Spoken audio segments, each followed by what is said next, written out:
आज मैं आपके सामने एक नई वीडियो लेकर आई हूँ। तो चलिए एक नई वीडियो, एक नई कहानी के साथ शुरुआत करते हैं। ईमानदारी का फल। काफ़ी समय पहले की बात है। रायगढ़ नाम का एक राज्य था। वहाँ का राजा बहुत अच्छा था, लेकिन राजा बहुत दुखी रहता था क्योंकि उसके कोई भी संतान नहीं थी और वह चाहता था कि अब वह राज्य के अंदर किसी योग्य बच्चे को गोद ले ताकि वह उसका उत्तराधिकारी बन सके और आगे की बागडोर को सुचारू रूप से चला सके। और इसी को देखते हुए राजा ने राज्य में घोषणा करवा दी कि सभी बच्चे राजमहल में एकत्रित हो जाएं, और ऐसा ही हुआ।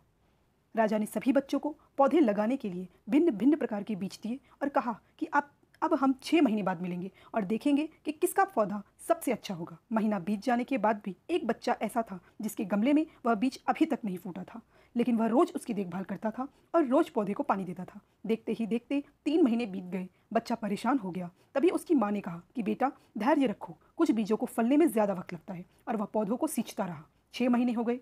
राजा के पास जाने का समय आ चुका था, लेकिन वह डरा हुआ था कि सभी बच्चों के गमलों में तो पौधे होंगे और उसका गमला खाली होगा। लेकिन वह बच्चा ईमानदार था और सारे बच्चे राजमहल में आ चुके थे।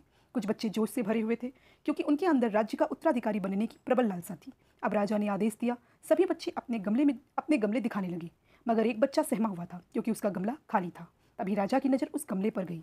उसने पूछा, तुम्हारा गमला तो खाली है? तो उसने कहा, लेकिन मैंने इस गमले की 6 महीने तक देखभाल की है। राजा उसकी ईमानदारी से खुश था कि उसका गमला खाली है, फिर भी वह हिम्मत करके यहाँ आ तो गया। सभी बच्चों के गमले देखने के बाद राजा ने उस बच्चे को सभी के सामने बुलाया। बच्चा सहम गया और राजा ने वह गमला सभी को दिखाया। सभी बच्चे जोर जोर से हंसने लगे। राजा ने कहा, शांत हो जाइए, इतने खुश मत होइए। आप सभी के पास जो पौधे हैं वो सब बंजर हैं। आप चाहे कितनी भी मेहनत कर लें, उनसे कुछ नहीं निकलेगा, लेकिन असली बीज यही था।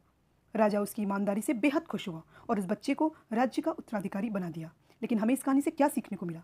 मेरे हिसाब से अपने अपने अंदर ईमानदारी का होना बहुत ज़्यादा ज़रूरी है। तो ऐसे ही मोटिवेशनल स्टोरी के लिए हमारे चैनल को सब्सक्राइब करें और अपना प्यार हमारे ऊपर ऐसे ही बनाए रखिए। Thank you so much.